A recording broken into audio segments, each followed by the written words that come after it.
Good morning. I can see Dr. Nyalita, Dr. Wala, Dr. Mwangangi, you're fine. It's great to see that we can meet early morning here. Hello, Amit. How are you? Very good, very good. If you are able to do your videos, that's also fine, so we can greet each other.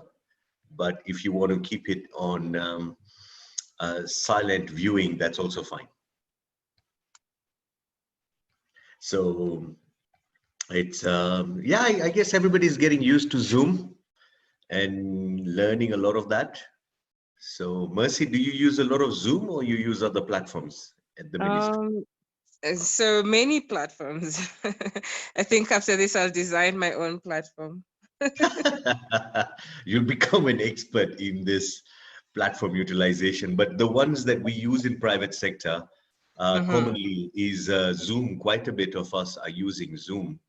Right. It's become the most common communication tool. And Okay. there are multiple ways for us to connect. Yeah.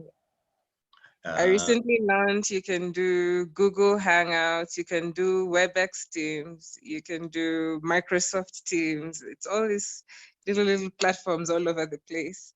So now I have like 6 new applications on my screen. That's amazing. I am, yeah, the Cisco WebEx is also very popular. So I'm really glad that you could join us with this Zoom connection. Some people tend to have a problem getting into the right connection. So let me, for the little time that I have, I want to introduce you to the other people who will be helping us in the panel room. I know we already have about 25 odd participants who've logged in, but we'll get started in the next 7 or 8 minutes. I'm also glad that Sean Baluki has made it. Sean, you had an early morning with a board meeting starting at 5. But welcome to the room, Sean. Thank you. Yeah, I had to get up at 4. You know, I just finished my calls.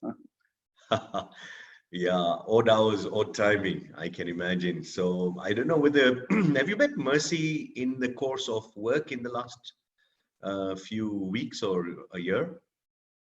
No, I haven't had the pleasure to meet Mercy personally, but we have talked over the phone, and I want to also express my gratitude for the support that we are receiving from the Ministry of Health. And it has been absolutely a pleasure to working with her and Dr. Rashid and also Cabinet Secretary. And I have to congratulate them for being so proactive and basically controlling the spread of the COVID-19 in this country.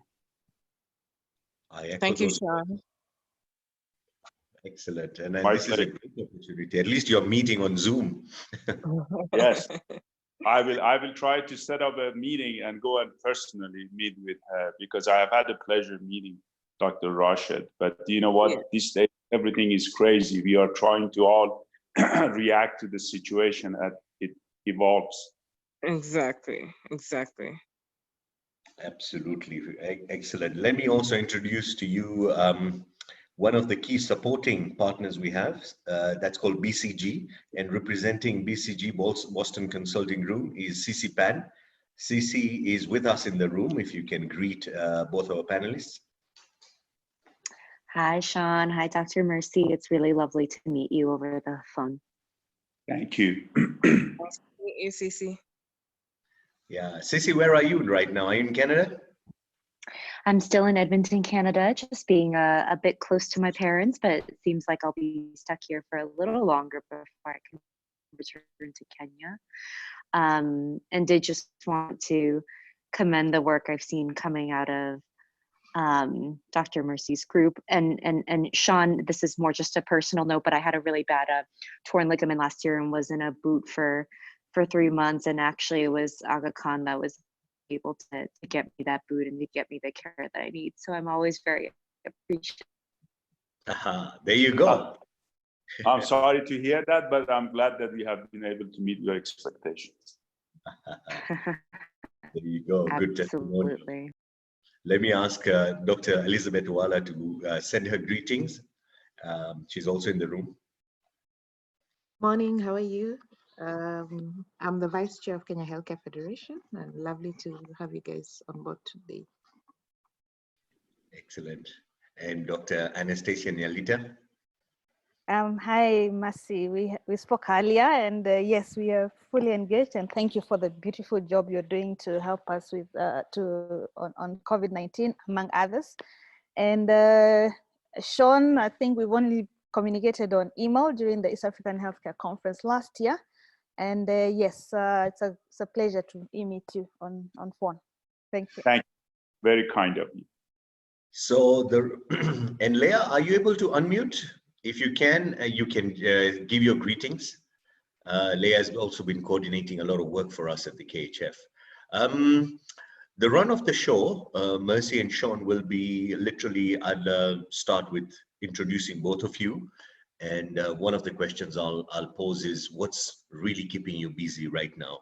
Because we know the titles, we know the functions. I'll do a brief intro. After that, we will run through the agenda. The agenda is literally setting the scene as the way we see it from Kenya Healthcare Federation, or what private sector has done.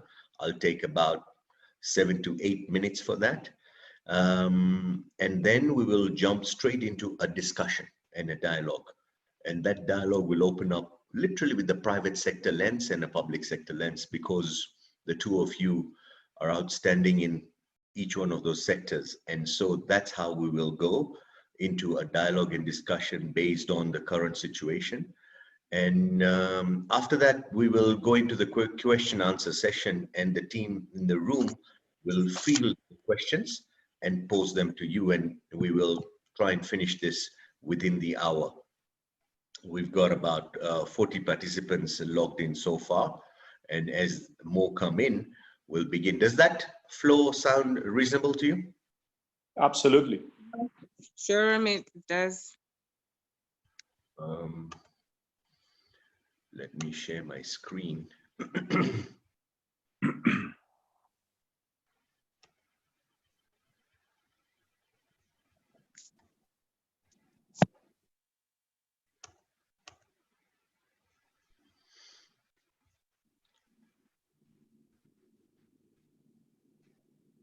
So that's great. We will follow that structure. I'm not sure whether Cici or Elizabeth or Anna, do you want to add anything else while we wait for the attendees to log in? Is there any additional points you want to make of the floor? No, not from me. Okay. Nothing from me. And if there's specific points that you do want to raise, mainly to the private sector champions, these are literally CEOs of the other hospitals, Mercy, that are logging in, Right. the leaders from different industries. But there's a working group of the CEOs, which I'll elaborate more on. And so if your message is to Mombasa, for example, because it's a country of concern, and if your message is to Kwale, or the hospitals that are in these countries, I think feel free to tell them. And also, I'll insist on the leaders like Sean in Nairobi to try and assist other counties. Could it be Mandera? It could be Mombasa. The counties that we really want to support, which may be spring. Those are kind of messages that could go down well. Yeah. And Sean, if you have some ideas to offer, it could even be joining into your trainings or learning from the roadmap that Aga Khan is following. That cross-pollination from Sean could be very useful. So that's another good message. You know what? We will be more than happy to share. We are a university, and the intent of the university is dissemination of knowledge. Keeping knowledge and not sharing, it doesn't matter. It defeats the purpose. We have offered our help. You know what? We have a very extensive, for example, COVID-19 contingency plan that even we shared it with some foreign embassies here. Yeah. And I will have a discussion with Mercy too, if they want to use that one as a model. Yes. And provide it to any other counties, we will be more than happy to share that, because Our medical staff has worked very hard. We have developed different clinical pathways from different departments, how you basically handle the patients. They are running drills. We are videotaping that. And as we have been gaining more experience, we have done extensive documentation of our preparedness with the hope when this crisis or pandemic is over, we can actually publish a bunch of papers. What did we learn? What did we write? What didn't we get right? And then make that one available, to general public and wider audience. Yeah. Incredible. This is really something that I'm really happy. Almost half of our objectives of this session have been cleared up before we even start. But this is amazing. I tell you, this is really what we wanted, to help all the sectors and learning. Sean will take you up on that course. Sure. Definitely, we shall. Great. So I think we are in a good time here. We've got people who've joined in from different parts of Kenya. I'm glad to see people who've logged in from Diani, as well as people from Kisumu. There are CEOs that have logged in from Nakuru. Thank you, Dr. Raj, Timothy, and all the others who've logged in. So the counties are very keen. So without wasting much time, let me get started. So welcome everyone to this webinar that's brought to you by Kenya Healthcare Federation. And the way we are going to run this program is a short introduction of the panelists and the agenda. As you see in front of you, the 55 minutes that we have will take us just a little bit after 8 o'clock. We'll have a nice 10-minute supported Q&A supported by Dr. Wala, Dr. Nyalita, and CC Pan.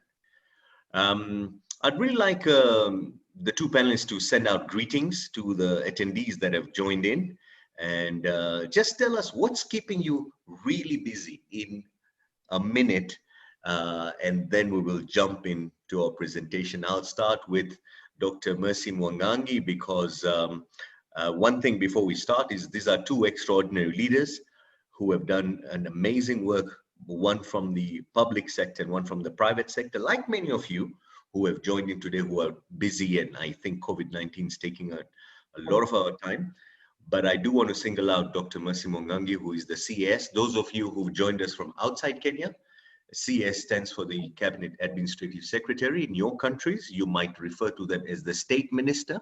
In other countries, I can see Liberia here, you may refer to them as the Deputy Minister. We have two on the left and right of Honorable Kagwe, left hand and right hand, Dr. Mercy Mwangangi and Dr. Rashid Aman. So Mercy, delighted to have you here. Tell us what keeps you busy. Thank you, Dr. Amit, and thank you to Mr. Sean Baloki and all the other members who are present today for making time to attend this webinar. My name, as introduced by Dr. Amit, my name is Dr. Mercy Mwangangi, and I'm the Chief Administrative Secretary in the Ministry of Health. And Dr. Amit's question is quite interesting. What is keeping me busy right now? Well, many things are keeping us busy right now.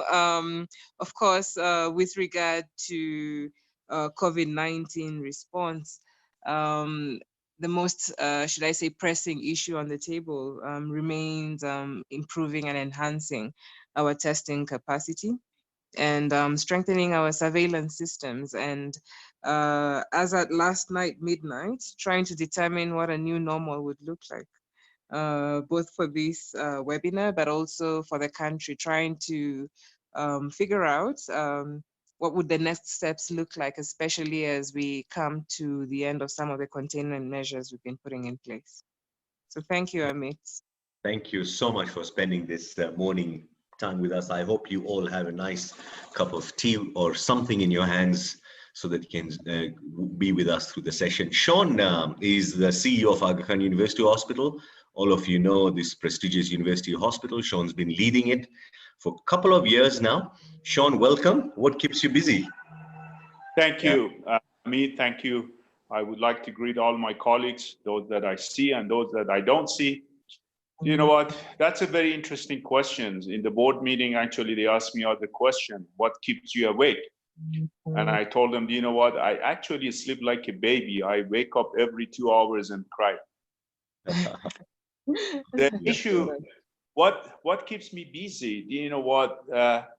We have an interesting dynamic. Everything that has been normal, everything that is abnormal has become normal, and everything that was normal has become abnormal, okay?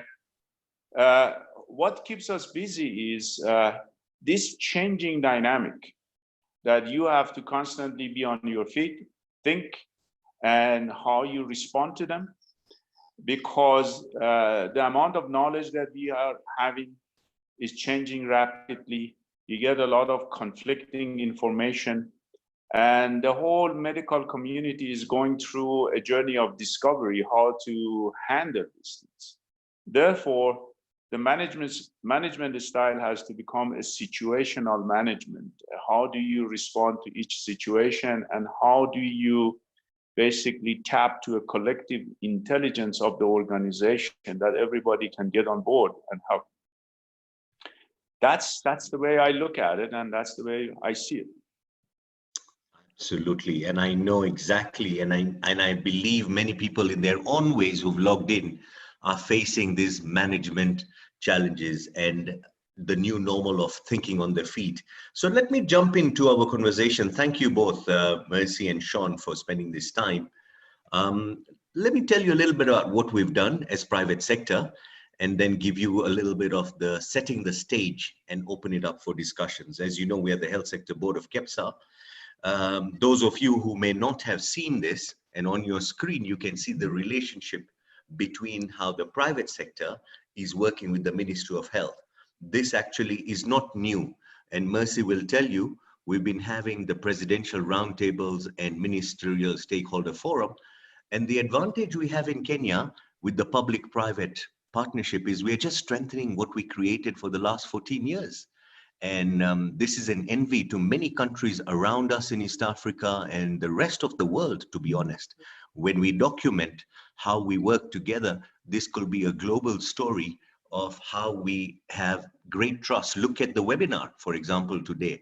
This is something maybe people in the US or India or Australia would be quite envy of. And this is just the way we've organized our structure. We've also picked out the 6 key strengths that we have in KHF and put them as our key work streams. Everything we do in the 6 streams that you see here is going to add to what ministry is doing, is going to add to save lives. It's going to basically help both public and private system to strengthen. We put these 6 because this is what we bring to the table with all the different institutions that have logged in. Supply chain, we're great suppliers. Technology, we do great mobile health and telemedicine. We are also concerned about quality, and we're going to bring financing in innovative ways, whether it's through insurance, whether it's through contributions, whether it's a fundraising. I know it's difficult times for the hospitals. And then we have human resources for health. We employ a lot of staff, and we can also train. So this is how we work. And I want to dive quickly into how this webinar came about and how Sean and other CEOs, we had a previous webinar of the CEO of Aga Khan, Nairobi, and CEO of MP Shah, together with architects. And this is coming out through what we call the special intervention groups.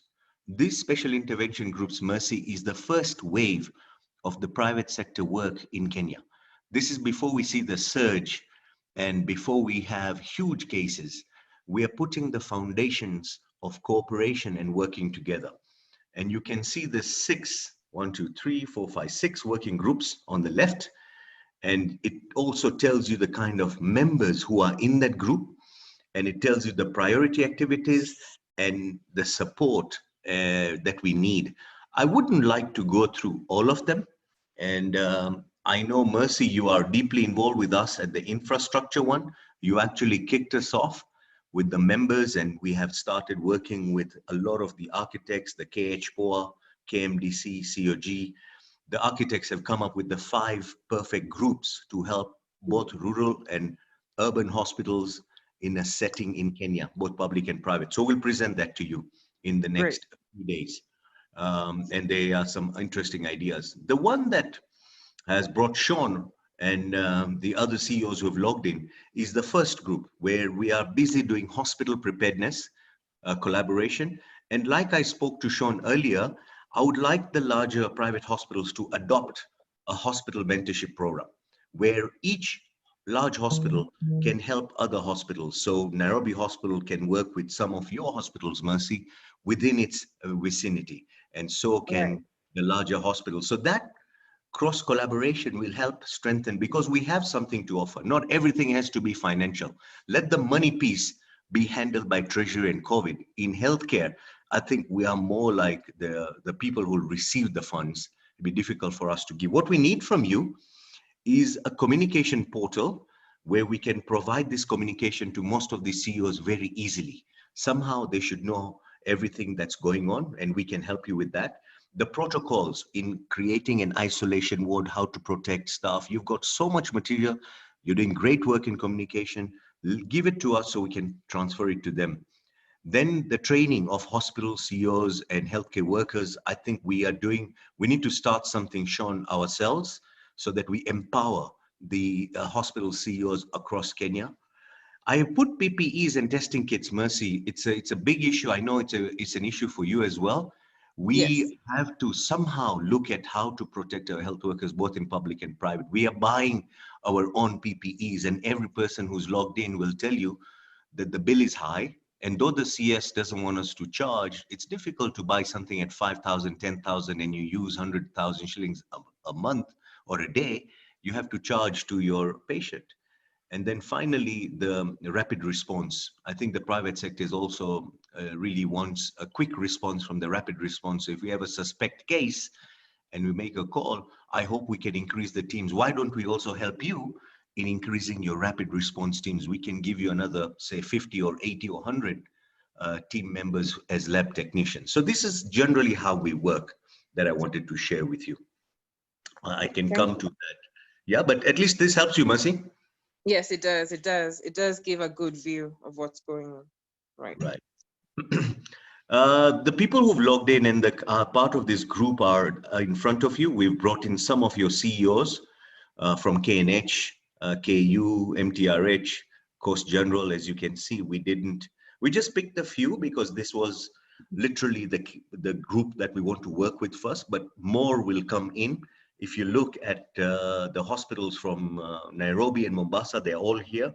We've got people logged in, as I told you, from Diani, we've got from Nakuru, we've got Eldoret here. And then we've got the faith-based organizations. We've got CHAK, the headquarters, KCCB. This is just to give you a flavor of who we are. I want to jump quickly in because you all know this. This is the number of cases that we've seen in Kenya.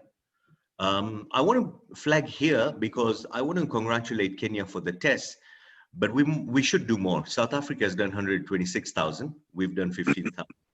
And I'm sure that these private hospitals can work with you in increasing the testing numbers that we've seen. So far, so good. On this curve, I think this group is going to be shoulder to shoulder with you in reducing the number of people that die. And the death rate is something that we jointly have to come together in this hospital preparedness program. I think one success formula after 6 months will be how many people were we able to save. And so far, the numbers are looking pretty good. On this graph, Mercy, we as private sector capture this data on a regular basis. On the left bottom, you can see the counties, and these counties become our hotspots for identifying the private sector hospitals. And we want to also start bringing in the public sector hospitals in this group, in those, and soon we'll be in all the counties. And on the right bottom side, we've been also trying to capture the number of tests done and how many have turned out to be positive. And so the percent looks quite low and optimistic, but this is not to say we shouldn't continue being busy the way we are. This is an organogram that we shared the other day, and we are telling all hospitals to have a team leader for COVID and to have a physician and nursing as the clinical team, and they also have a non-clinical team. It's a design that we can also share with the public health system, but every hospital should have a organized way of working that is displayed as an example here. The highlighted yellow fields are things that we believe will go a long way. Postponing elective services. This chart shows you what's happening now, what's the first line of defense, and what's the second line of defense. So postponing elective services, telehealth has started. The first line of defense, many of our hospitals have started that. And in fact, Sean will tell you how he has started his second line of defense on setting up the annex or creating a side facility or the COVID zone. And some others who've logged in are building temporary facilities, converting maybe schools or other buildings next to them. And one idea is to start delivering vaccinations and other essential services, not in the hospital, maybe in the malls, in the cars, or doing house calls. I want to quickly jump into two case studies before I open it up to discussions. And one was China. And you can see what they did is they brought critical cases in 2 new hospitals, and the mild cases, they made a makeshift hospital. And they treated over 12,000 cases with 0 deaths and 0 medical staff infected. All the residents were treated at home. Diagnosis was free. I'm not saying we should copy, because we have a Kenyan strategy. We are proud of our strategy and we'll do it the Kenyan way. But we could pick some ideas from countries like China. And in Germany, in Berlin, they're keeping half the bed capacity ready. So they are just waiting for the surge. You can see on the left, it's either the peak here or the flatten the curve. But they are preparing for the flatten the curve by keeping some bed capacity ready. But just very quickly, I think out of the 6 key aspects in Germany that comes out, and maybe other hospitals, is PPE for health workers. Number 1, let's work together to make sure we have enough. A dialysis machine is a key one, because those patients who need that on a regular basis, and ventilators, as I'm going on the left side route. We have the nursing personnel, build nursing teams, and every hospital that's dialed in, please focus on your nursing personnel and do have a list of medical personnel you can call on or employ. I know the public sector has started employing a lot of people, and the private sector should also have enough medical personnel so you're not overwhelmed. So literally, this is a scene setter that I wanted to start with, and I'm really keen to look at the Kenyan discussion on what really are the messages that you think we need to give. Mercy. Mercy, over to you before I just brought in Sean. Mercy Mwangangi. Thank you, Amit, and thank you for setting the stage for this discussion. Allow me to begin by highlighting perhaps just quick broad strokes as to how we've organized the COVID response in the country. In terms of our, should I say, structural organization, it's always important, to have a lens through that, because that's how most interventions are being rolled out. We do have an oversight committee that is known as the National Emergency Response Committee. And this committee is a multi-sectoral committee that consists of participation from the Ministries of Trade, Defense, Transport, and of course health, and other line departments such as immigration and different other key line departments. This committee is the apex body that is making decisions on the different interventions, and is supported by a technical committee. This technical committee has participation from different partners in the country, as well as different agencies that are supporting COVID response, WHO, AMREF, Red Cross, and CDC, part and parcel of the technical committee. And primarily how the committee is organized is that it has 5 streams of work. The first stream of work is the case management team.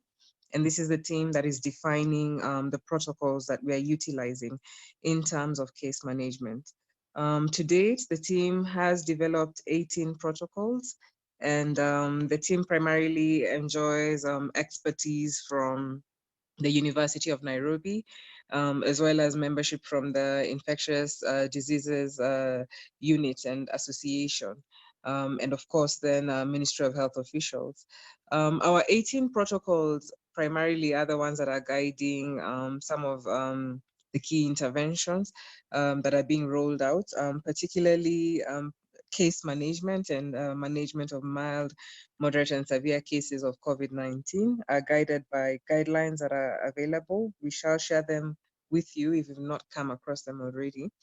And we have various other guidelines that deal with infection prevention control, all the way to wearing of masks, our masking policy, issues that deal with quarantine, issues that deal with isolation centers, protocols for hotel workers to utilize when they're cleaning. So a whole set of protocols. And much like Sean said, the situation keeps evolving. And so this team does touch base every week to review any new information and also to correct and to course correct any interventions that would need changing in terms of the already laid down procedures and protocols.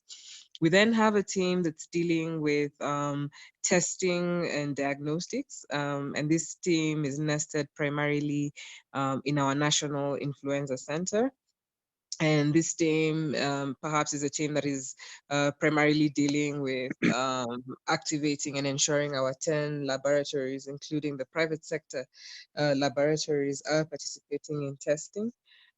We do then have what we're calling an EOC center, the Emergency Operations Center. This center is nested in Afya Annex near Kenyatta National Hospital. And this is a center where our rapid response teams are deployed from.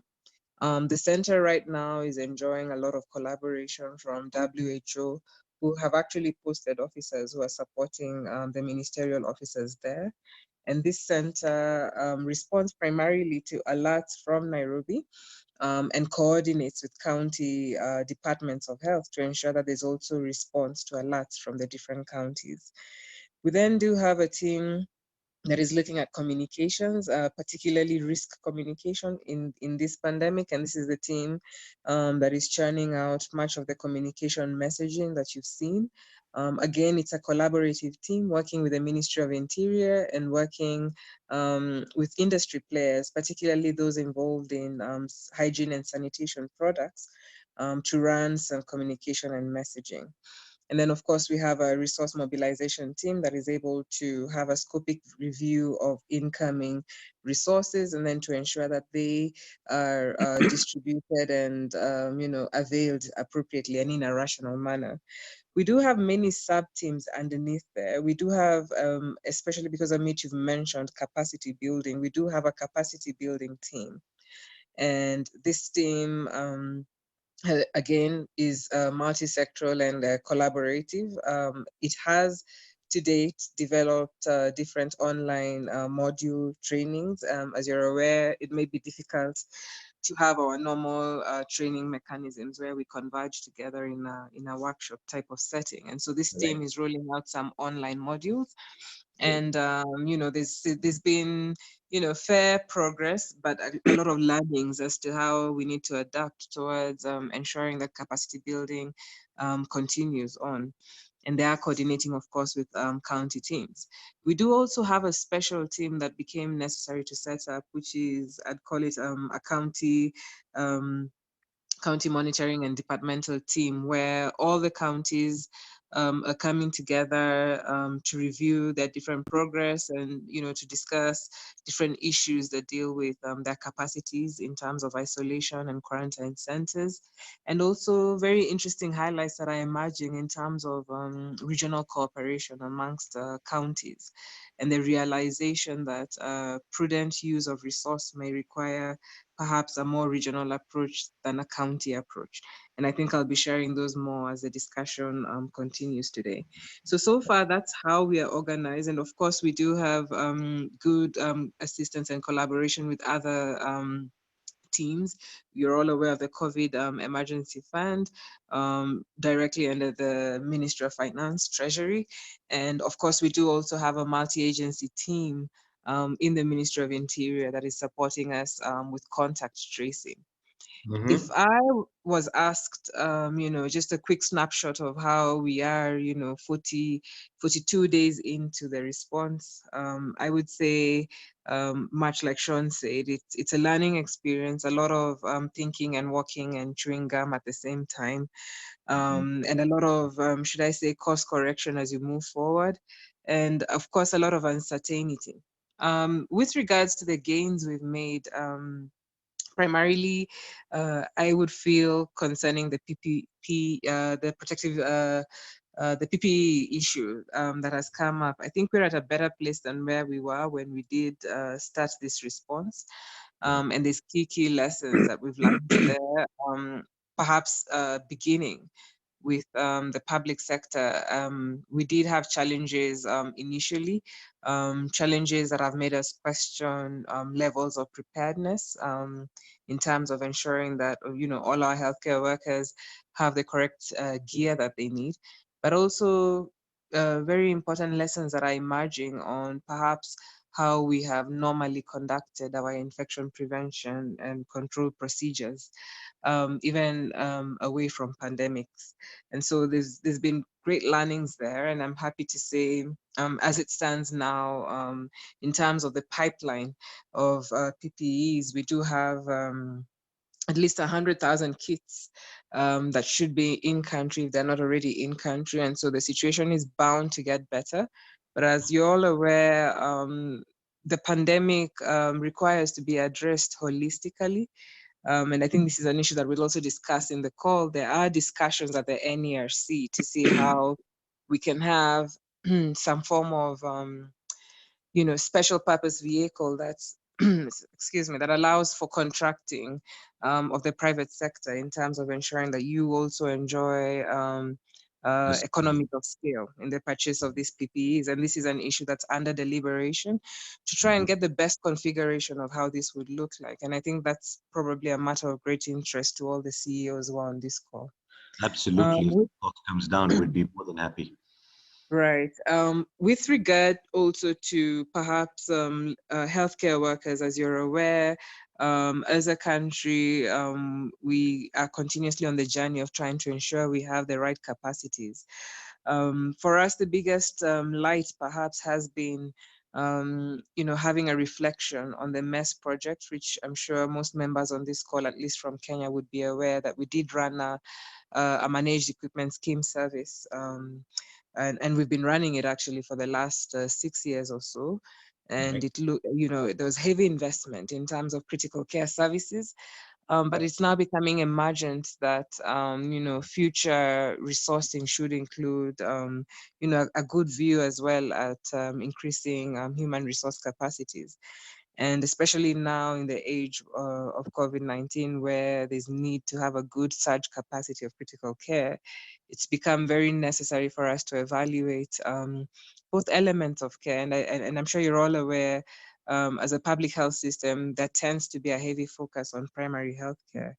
And I think COVID-19 brings a very beautiful lesson in balancing investments in both spaces and realizing that focusing on primary healthcare should not necessarily mean an exclusion of critical care focusing. So that has been an interesting lesson for us. And with regards to human resources, there are plans underway to recruit numbers. I think we'll be recruiting about 47 anesthetists within the next few weeks. However, it becomes clear that this still would not be enough. And so there's need to really relook at our human resource strategy holistically as a country. And therein also important lessons and perhaps areas of leveraging between our human resource capacities in the public and private sector, and defining, should I say, responsive agency models that we can utilize, and especially in times of pandemics, how we would ensure our workforce can be stretched to meet the emerging needs. And so that's an interesting area that's also emerging, and we do have teams working on that, and we would be able to share with you some documentation to that end. I'm not sure, Amit, when you'll stop me, or if I have the next 30 minutes. I have some questions coming in as well for you on the points you made. I think it'll be Great. great to field them as we go towards the second I session. could, right. I could take a pause here perhaps and Yes. and And allow our perhaps, yes. I think our team is fielding some questions, and I'd like to have the dialogue with you and Sean and then do the questions later. So that pause is great there. There's great Right. information, and I'm sure we can have follow-up sessions on that. But let me move to Sean for, if you allow me. And Sean, there's a lot that you've done, and we've already seen Aga Khan's on the forefront in preparing. But as you correctly said, university, teaching, the rest, whether it's public or private, is a great offer. I want to hear more about that. And the second thing is maybe not relevant to the Ministry of Health, but the whole issue of financing and staying afloat. There's a literal scare out there by many CEOs. Should we take in COVID patients or not? And if you can shed light on that. Over to you, Sean. Yeah, thank you. I mean, actually, I liked your first slides that I would like to go back to it. Let me first tell you what we have done at Aga Khan. The first notice that we sent out to our employees, it was on January 28th, that guys, this is coming and we need to get prepared. We have spent 500 million shillings to boost basically all our inventories. My guiding principle to the people has been, I want 6 months inventory for everything that we need that is related to COVID. N95 mask, surgical mask, gown, everything that we need to make sure our employees are safe. That is the most important thing. You can have the most sophisticated hospital, but if the caregivers are not safe and they are not protected and they get sick, then your entire plan and entire planning is going to be out of the door. If I don't have the doctors and nurses, how am I going to take care of the patients? Then the other issue was we need to become creative and we need to become self-reliant. As we started to learn, actually, as you know, I'm also an engineer by training. My master's degree is in hospital engineering, okay? And some of the issues that has come up about, for example, setting up the field hospitals or the impact on this pandemic on the whole design of the hospitals and the different thought process, that's a completely different discussion. Then as we started basically getting prepared, one of the issue was how do we train our staff? How do we basically get our physicians prepared? How do we get prepared for the surge? And what other things we need here as an institution to be ready? The first thing that we started experimenting with, we looked at it, there are not enough ventilators in the country and it's very difficult to get it. We sat down with our biomedical engineers, with our intensivists, and with the anesthesiologists, how can we modify, for example, the ventilators? We come up with the way that we can even put 4 or 5 patients on the ventilator, but we saw it is not right. We said we go maximum for 2. But as we were looking at this, the other issue that came up, we said we need to also be ready. We might get to a situation that there is a lot of patients and there is not enough ventilator. We talked to our bioethics committee, and the bioethics committee sat down together and we have developed a very extensive guidelines. If the push comes to shove, how do we decide who gets what? And we are almost there. Our intent is to, for example, invite some of the clergies from different faiths to come and guide us.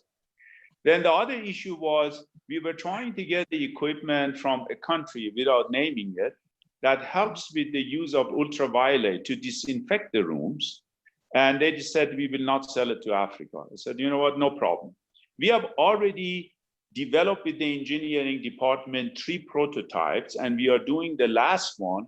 And once it's done and ready, we have sat down with our infectious disease department, written basically a very comprehensive, how should I say, plan, how we can measure the effectiveness of this equipment. And once it's done, we will patent it. And my intent is to see if we can manufacture it here in Kenya and then make it available to everybody. The other area that we have looked at it, how do we reduce, for example, the possibility of the transmission We are right now building actually our engineering department some booths that creates a physical barrier between the patients and our caregiver. It reduces the amount of the PPEs that we have. And we have been looking at building a prototype of what I call it an isolation tent or bubble to isolate the patients during the transportation from one area of the hospital to another area of the hospital in order to avoid cross-contamination. We do have every day from 10 to 11 a COVID task force that is a multidisciplinary, everybody is sitting there. We are very lucky because in our ICU, we do have 14 physicians around the clock. And right now, the head of the ICU is the intensivist, board certified intensivist, Kenyan. We were able to recruit him from US. And then recently, I wrote also a letter to Ministry of Health that we would like to offer a CME. And there are 3 CMEs that we would like to offer in collaboration with the Ministry of Health and other stakeholders. The first one is going to be about how you handle basically a COVID patient. The second one is about managing COVID patient in ICU. And the third one is really a nursing care for the COVID patients. And then a rational approach. We got a lot of requests from people for the COVID testing. And we sat down with the infectious disease. I said, we have a limited amount of the test, and we need to use this one in a rational manner. If anybody comes for a test, the infectious disease has to look at it and approve it. And we broke the COVID patients in 4 categories. People that they are suspect, people that they have been basically identified as positive, but they are stable, people that they are positive, they need supportive care, and the people that they are positive and they need critical care. And we move these patients basically from one stage to another stage until they get to the point that they need critical care. And for each stage, we do have a very comprehensive clinical pathway. If you are basically positive and you have comorbidities, we will admit you. If you are positive and you are stable, I don't see any reason why you should come to a hospital, because we become a glorified hotel. I give you 3 meals. There is nothing else I can do for you. But the probability of the cross-contamination between the patients and staff then becomes high. And my goal here is to keep my colleagues healthy. If the surge happens, we can respond to it properly. The other thing that we have experimented, and it should be ready hopefully by tomorrow, is an EICU. And our intent is to be able to connect some of the hospitals. And we will test this one with the Mombasa and Kisumu first. If somebody is in ICU and there is not enough expertise there, how they can, through the EICU, to consult with our physicians, that at least we can give them some guidance how to manage the patients. In a nutshell, these are some of the things that we have done. For example, one of the things that we learned, if you have a COVID patients, you don't want to really put them in a general ward. And we were able to modify our engineering systems, and now the entire ICU, based on the CDC guidelines from United States, are under negative pressure. And we are still maintaining the California nursing staffing ratio for the hospital. And based on the nursing staffing ratio, we did a quick calculation. We can easily or comfortably, without compromising the quality of the patient care, accommodate most probably maximum 400 patients. After that, it will be very difficult, to maintain the same quality. These are some of the things that we have done. But going back to your concern or to the questions, and this is what I would like to basically bring up. This is a matter of the policy issue, and hopefully Mercy can have that discussion with Cabinet Secretary. And listen, the private institution do not have a deep pocket. And I can tell you, if all our colleagues, okay, that is sitting there, that they see the volume has gone down and expenses are going up in order to be really prepared. We're going to get to a point that the revenue and expenses do not match, yes, we can use some of our reserve. If there is no help from the government or a stimulus package, you're going to get to a point that maybe you need to consider, do you know what, how do I rationalize my workforce? And this is not the time to do it. And there has been absolutely no discussion. The role of the insurance is completely ambiguous. One time they say they pay for COVID patient, one time they say they don't pay for a COVID patient. And with utmost respect, if there is anybody from insurance company, I believe their medical loss ratio this year is going to be much less than last year. There is no elective. There is no patients coming basically to the clinics. And my issue here is how much money are they spending on the people that they are not coming to the hospital? Therefore, that is also a policy issue that I cannot basically address it, but it has to be addressed because the patients are confused, we are confused, and at the end of the day, I don't think so. This burden can be borne by a private institution. The government is a different issue. But in a nutshell, that's what I wanted to talk to you. We were also contacted by the Architectural Association in Kenya to help them regarding setting up the field hospital. We told them we will be more than happy to do that. We need just a little bit more time to finalize everything. But that's the journey we went through to get ready at Argon. Very interesting, Sean. And I think when you talked about EICU, I really liked it. It's just one of those examples to build capacity, and it could be both public and private. So after you do your Mombasa and Kisumu, I really want to take you up on that after this session. Mercy, Actually, yeah, go ahead. Sorry for intro. We have received a request from one of the counties to help them to set up the ICU. We have had discussion with the School of Nursing, with our colleagues to develop a curriculum for the nurses to teach them about basically the care in ICU. And then we have developed a checklist that we have sent it to the county to evaluate the setup of ICU based on the comprehensive checklist that we have to do a gap analysis.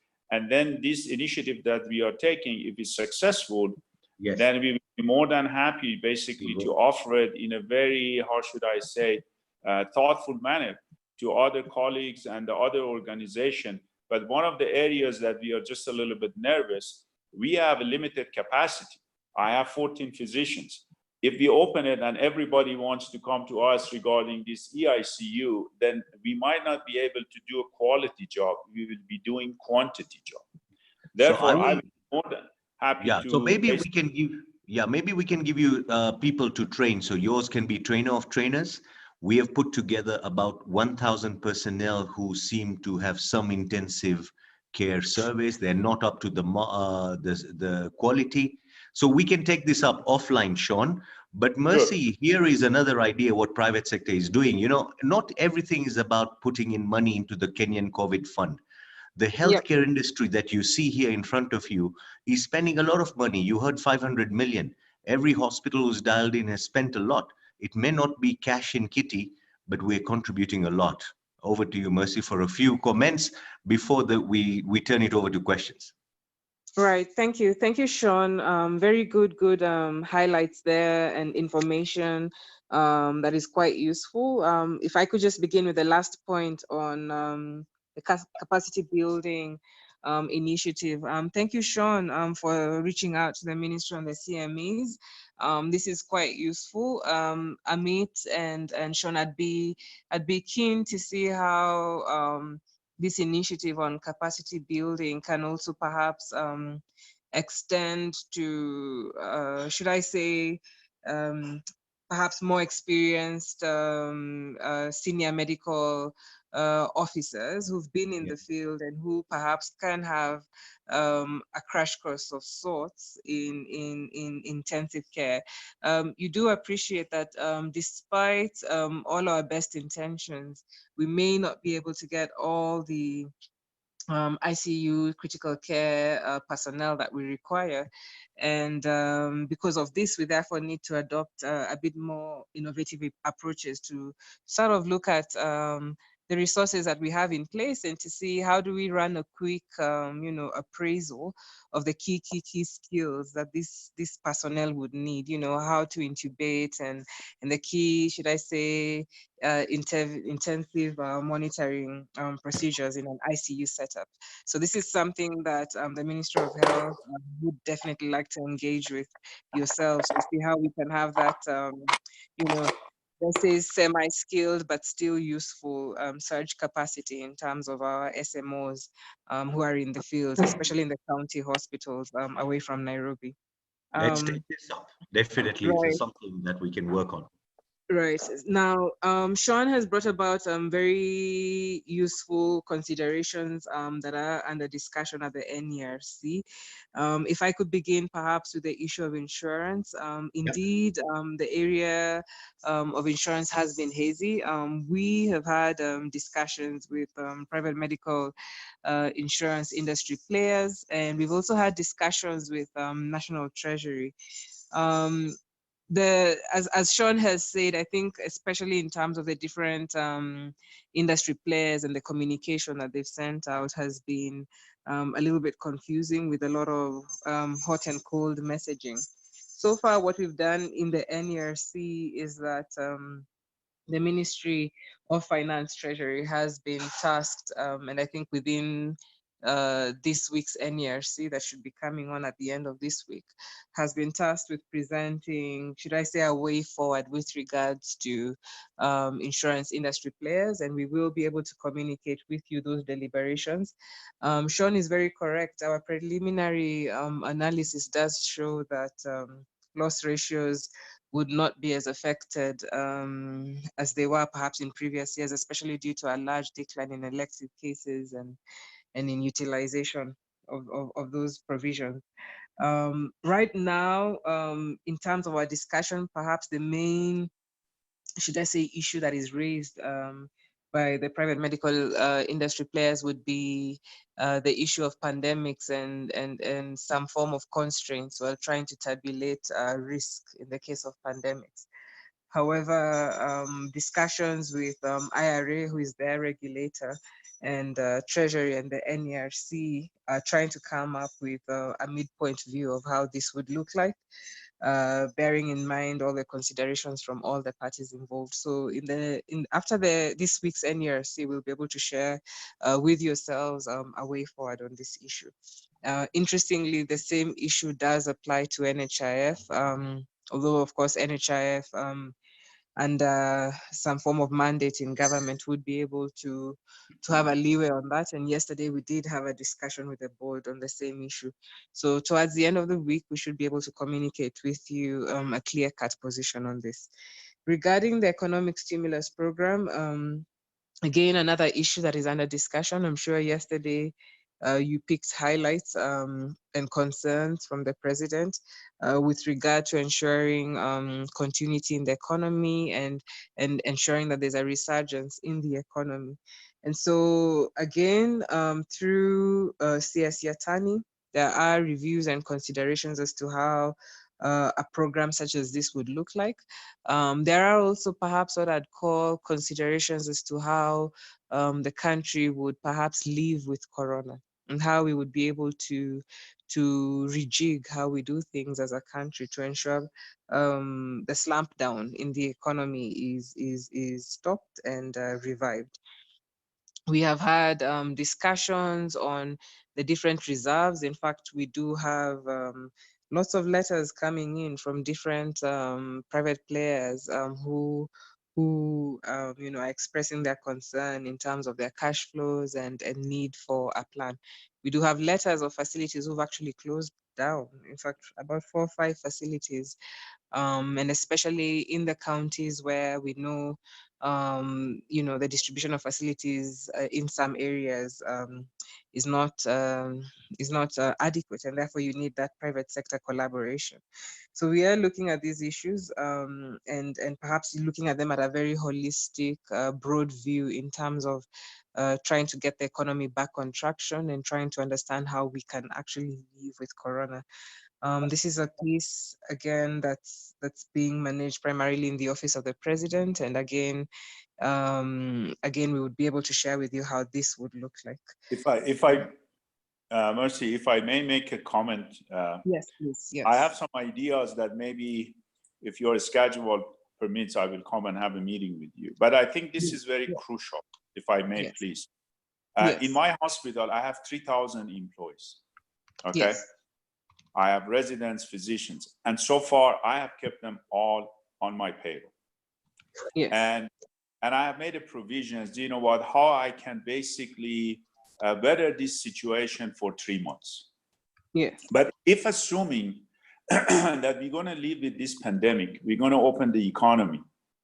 And one of the things that has to stay intact is the infrastructure of the delivery of the healthcare.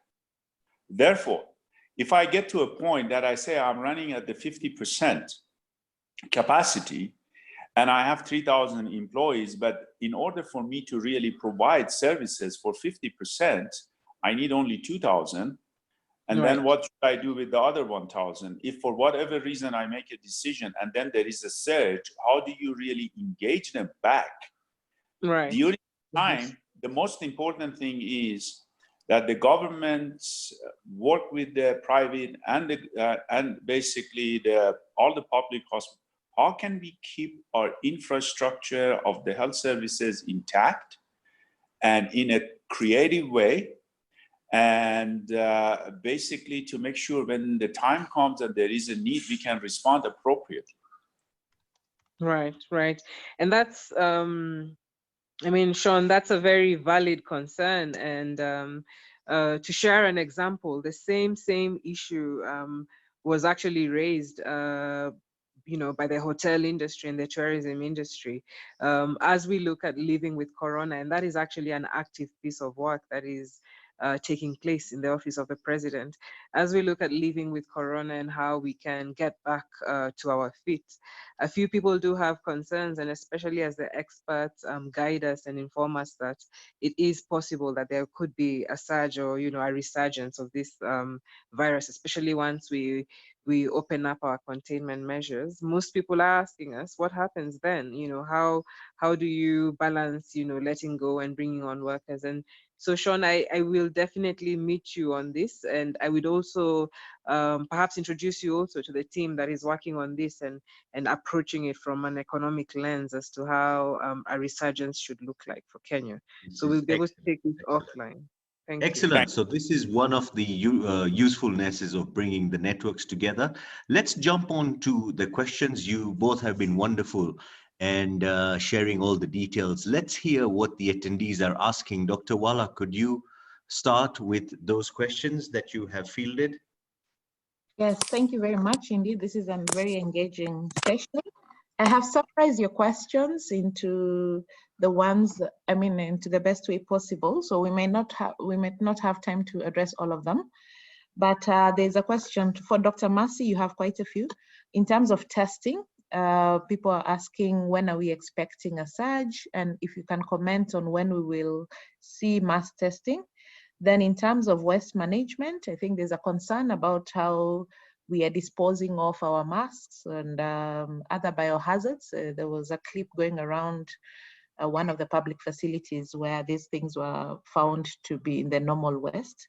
And then in terms of information for the public, I think we need to emphasize on how to properly wear the masks, but also people are feeling the teams in the rural areas do not really understand the aspect of social distancing. So if you can emphasize on that.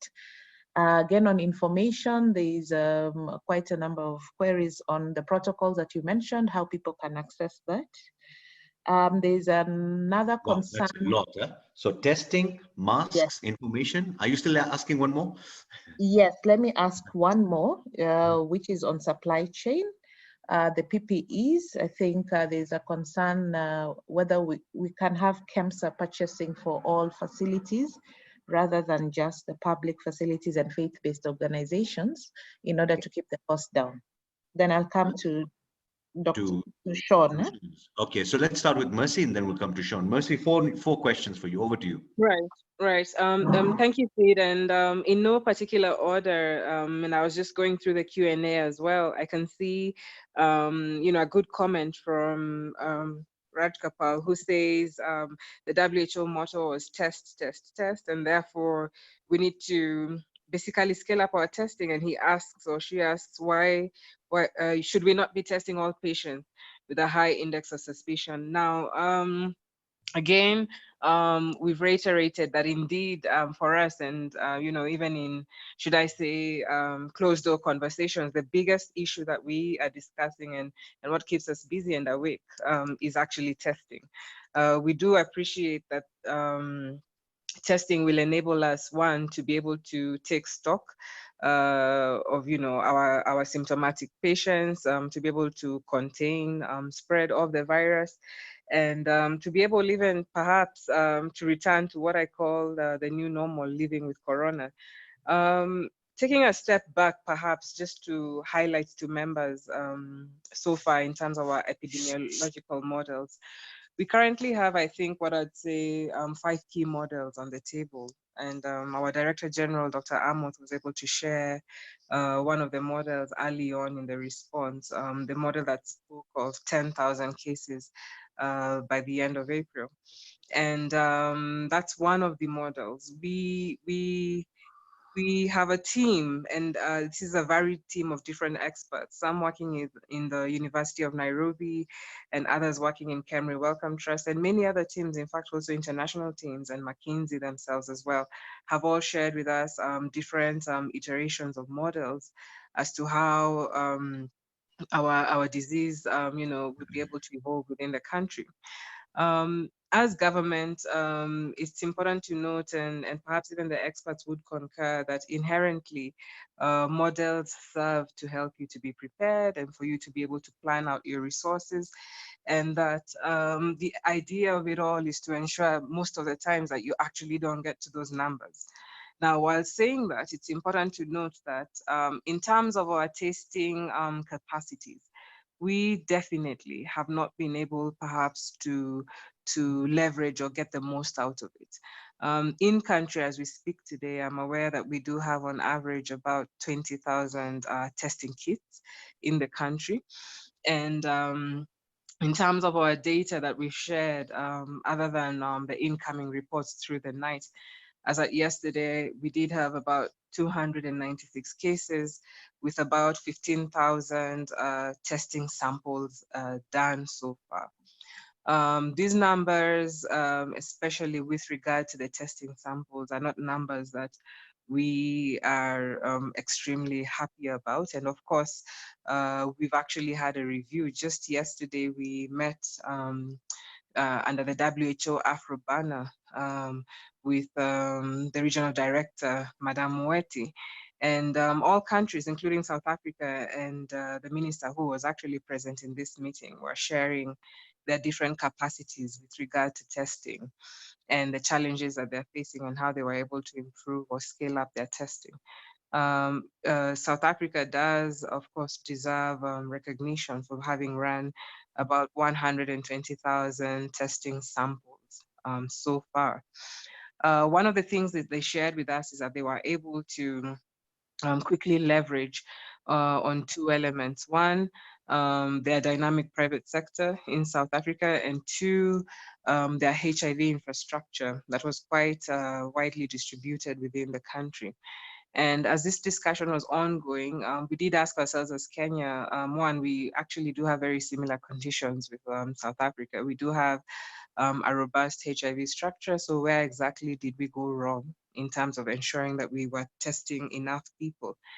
And primarily beyond the global, shortages in terms of testing kits and the delays in trying to get these kits in, we are realizing that perhaps the ability to be able to actually scale up our capacity right now is nested on being able to have very efficient and nimble sample collection done and the logistics. So the struggle right now is in ensuring that every time an alert is made, that we're able to deploy teams very quickly and that the teams are able to get their samples very quickly. And that whole area of ensuring that, you know, the team is there with the right sample kits that has the right materials in terms of the nasopharyngeal swabs and the transport media is actually the biggest challenge. So far, we are looking at getting a surge of 45 more lab technologists to assist us in that space, because it seems that that is the biggest bottleneck as it stands right now. With regard to the end game, and I think we've had this question numerous times from the media. So what is the end game for Kenya? And how many tests? What is our target in terms of testing? So far, by the end of June, and what we'll be hoping to see is to have tested, to have run 250,000 samples. We do have these kits in the pipeline coming in at different intervals by the end of June. However, like I said, our biggest constraint becomes in ensuring that sample collection is done well, and especially at the county level, to ensure that the response is adequate. We are looking at, through the National Hospital Insurance Fund, seeing how opportunities can be put in place, perhaps to have private sector participation in testing, find mechanisms of contracting for these tests. And that is also a discussion that is underway. The second element perhaps is that the realization that mass testing essentially would encompass testing every Kenyan, because every Kenyan in the country would be susceptible in one shape, way, and form. We do realize, because of the challenges and the constraints that exist both in supply chains and in also capacity to be able to deploy this, it is highly unlikely that we would be able to test 40 million Kenyans. Globally, I don't think any country, perhaps other than America, who's reached over 1 million tests now, has been able to test as many. I do know South Korea have been quite inventive in how they've done it. And interestingly, we were in discussions actually with the South Korean teams as to how we can use their technologies in testing. And so it's an evolving journey, one, of course, that requires much improvement, and it's something that we are working on. That is exactly what keeps us awake right now in terms of coronavirus. And we're trying to see how we can improve upon this. There is a second layer of approach, and perhaps this will be better articulated in the coming weeks. While we have the molecular testing underway and using the PCR and you know, and the machines that are there, and currently utilizing Roche technologies for this, we are looking at expanding further and using our gene expert machines. Through the support of CDC, we do have 193 of them in the country. And we have actually made procurement interventions for getting the cartridges in the country, and this should be here with us in the next 3 weeks. Of course, if this came in, then this would definitely be a game changer in that space. And every county would be able to run COVID tests. As this comes into play, we've identified 2 other key approaches, and these will actually be rolled out after the coming week. We will be undertaking what we're calling Cero Surveillance for COVID-19. And this is in partnership with Bill and Melinda Gates and Kemry Wellcome Trust. We'll be utilizing our influenza testing Sentinel sites. We have 11 such sites in the country. And we're also looking at expanding into more sites. In fact, faith-based and private sector organizations will be approached in order to be able to actually have some form of risk sampling, to be able to determine every third case that presents with symptoms of acute respiratory illness, is it COVID or not? And so this is a framework that will be deployed. We are working on this, myself and CS Rashid, leading this stream of work, and it will be able to give us perhaps a stock or a picture of exactly the true state of prevalence of COVID-19 in the country. We are also looking to work with the Ministry of Water and Sanitation to have some form of surveillance. I'm sure you've heard that coronavirus is shed in fecal material, although again, research is underway to determine to what extent, but we are looking at doing some form of surveillance in our sewer systems, and especially in some of the urban areas that have some form of organized sewer systems to determine prevalence within the country.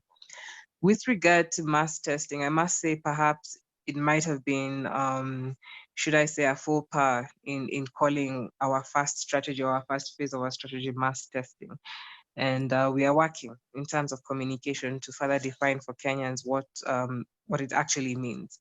What we are going to be doing, I would say right now, and especially technically, is not essentially mass testing, but is targeted testing. And the first step will involve healthcare workers. We have run tests, over 200 tests right now in Kenyatta National Hospital for healthcare workers. And we have actually managed to pick 2 positive cases from our healthcare workers through that voluntary testing exercise in Kenyatta. And further to this, we are running tests in some identified clusters. Kenya, KPA in Mombasa, as you're all aware, was a cluster. And yesterday, we actually did pick 6 more cases, again, from targeted testing of members who work in that organization. And this is being extended further into certain hotspots. We do have the list of hotspots, and we'd be able to share that with you. We do have a team that is working on a schedule, and this should be shared after the next NERC with endorsement of the president, because it's an issue that requires to be governed very carefully when you go into the community and run the tests in the community. However, there's some hotspots that have been identified, and there'll be a 2-pronged approach. So there will be individuals who will be screened, and if they meet the case definition, they will then undergo the testing. There's also a frame of community-based surveillance that will be launched. A set number of trained community health volunteers will actually undertake surveillance activities, and this is supported by USAID. So as we speak, we have about 8 platforms, I'd say, of sentinel surveillance, and about 4 key cohorts in terms of targeted testing. Again, just reiterating, it's an area of great challenge for us. It's an area that perhaps gives us the biggest lessons in terms of required to be better prepared for the next pandemic. But I must say, from the outset and where we started, there've been modest improvements, but we are not where we would want to be, but we are working to get there. So thank you, Amit and Sean. That is really, really important. I think we'll deal with the information and mass and PPs, those are for information. Can we move on to the other set of questions, Dr. Wala? Yes, thank you very much. I think this is now to Sean. There's interest regarding your CMEs and how can people access it. And then Dr. Amit, this is yours. There's a question on if you can reshare the slide on the strategic structure, and there's interest from the county governments to see how they can plug into the KHF response team. So Sean, it's really about university style training and beyond that. So over to you. Are they, yeah, go ahead.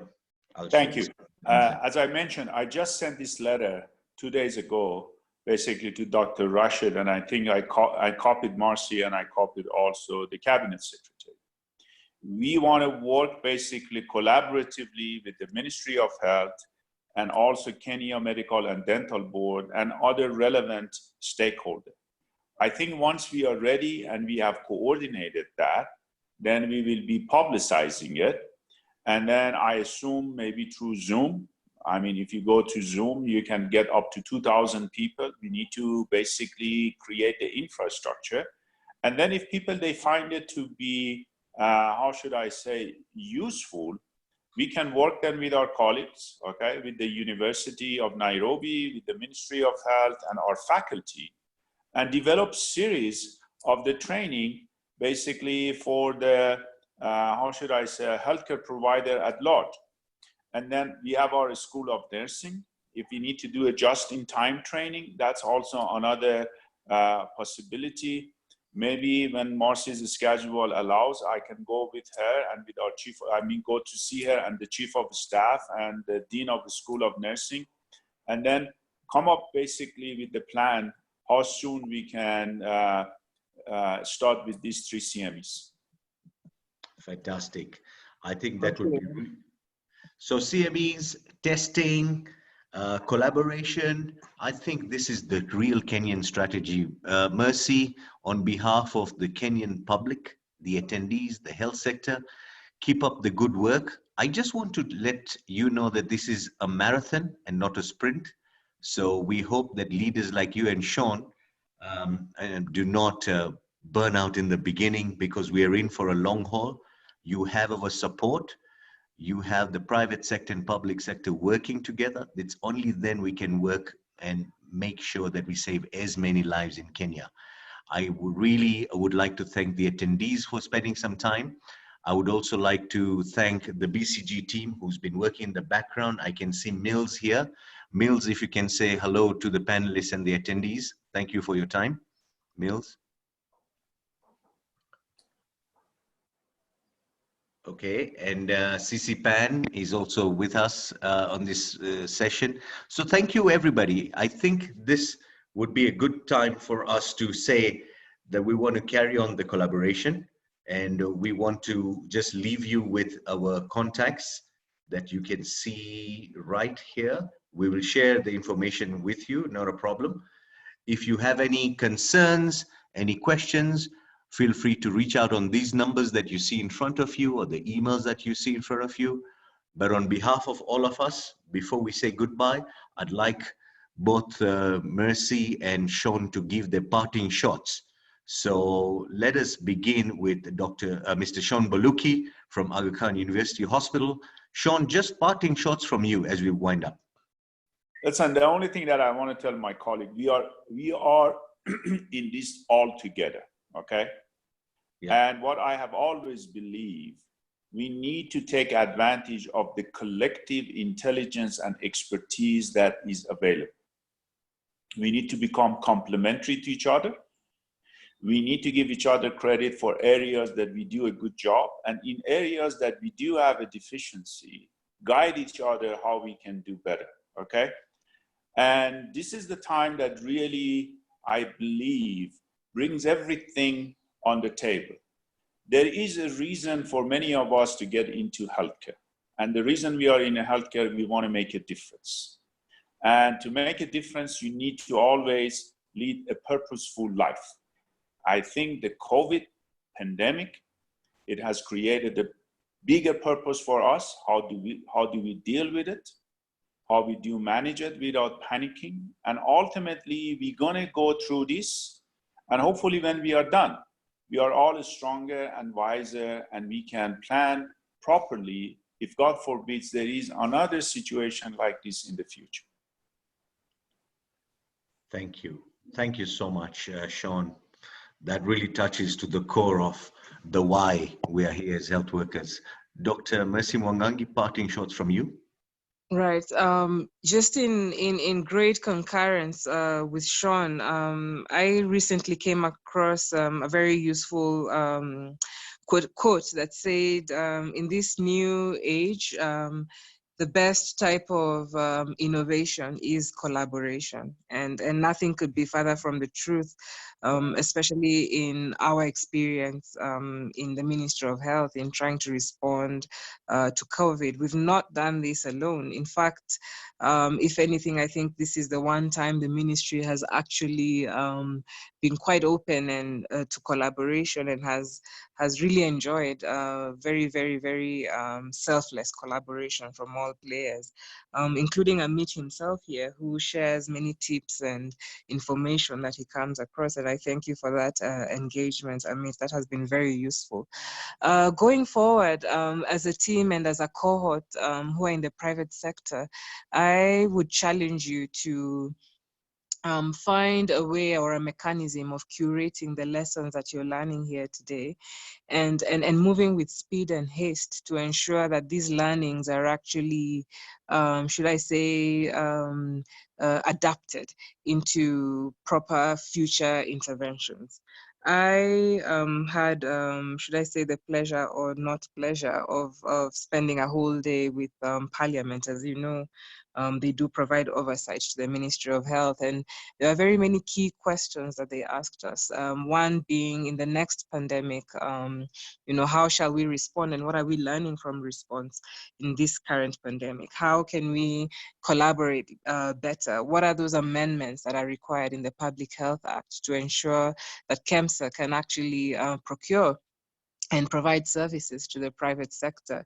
What are we learning in terms of how we build our hospitals? What are we learning about surge capacities? I'm sure you've seen issues and suggestions and interventions in other countries that deal with nationalization of hospitals. How can that be put in place in a manner that still enjoys the support of the private sector? And these are some things that would require really good thinking around and legislation. And so just a call to action as we move forward, and even as we're so busy in responding, it would be very useful, Amit, if you had a small side team that is thinking through these elements and ensuring that they're relayed to Parliament and all our different oversight bodies, because these are issues that require some form of mandating and thinking around, especially as we prepare for the next pandemic that is clearly inevitable. So thank you all for your attention today. Our lines will remain open for any questions and engagements in the Ministry of Health. Thank you all. Thank you. Before Yes, Sean. Yeah, go ahead. Brought something up that I think is extremely important. As you know, Aga Khan University, we are in the process of building a university hospital in Uganda, in Kampala. Right. We are building a university campus, university hospital, and basically student housing and everything. After this pandemic, the first thing that I did, actually, I had a conversation with all my design engineer and architect.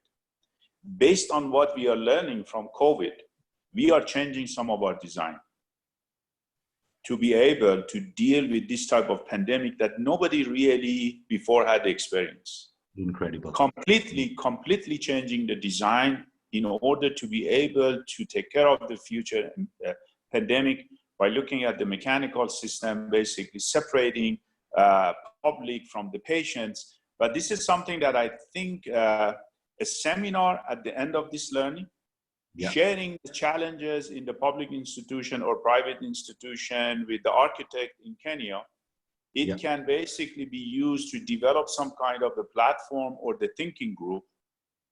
How should we look at the design of the hospitals in this country and then even in other places? What is it that we learned? Where are some challenges? There are some learning lessons here. Sure. Fantastic idea, Sean. And Mercy will take you on. Revitalizing Health Kenya is a group that's starting. It's to ensure that we rebound well and deal with the future pandemics. At this point, I want to sincerely thank all the supporting team members from BCG and KHF who worked on the background. I want to thank all of you attendees for spending this morning with us. I hope you've been able to have a breakfast while this session was going on. We will keep you updated on the next sessions. I want to thank Sean Baluki for your time and Mercy Mwangangi. Thank you and have a good day. Bye-bye for now. Bye-bye. Thank you. Thank you. Bye-bye.